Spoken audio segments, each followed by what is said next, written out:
Winter X Games, ESPN Winter X Games at about 8,000 feet. What happens at that point, you have a lot less air pressing down, going into your carburetors, for lack of a better word. You need to build up more compression to compensate for that. You need to lighten up the fuel load. You need to do something with your exhaust system. So we went out a month early, kind of went off our notes for what we learned in the past, and came up with some really good baselines. And then when we went to the X Games the week before the race, we started testing out there, and we had some good stuff going.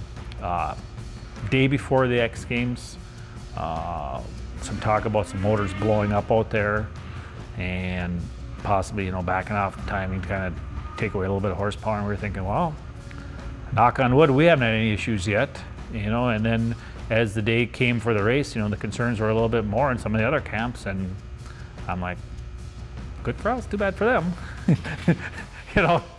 And so we went out, and first qualifier, sled ran phenomenal. Came back in, we tore the motor apart just to make sure that we weren't seeing what everybody else was seeing, and didn't see any issues. Put it back together the exact same way.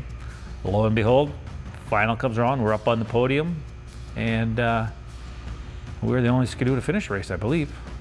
I think there might have been one that finished in 13th that limped towards the end, but it was a pretty strong statement that we know what we're doing. We have great products in our engine, and the proof was in the pudding there.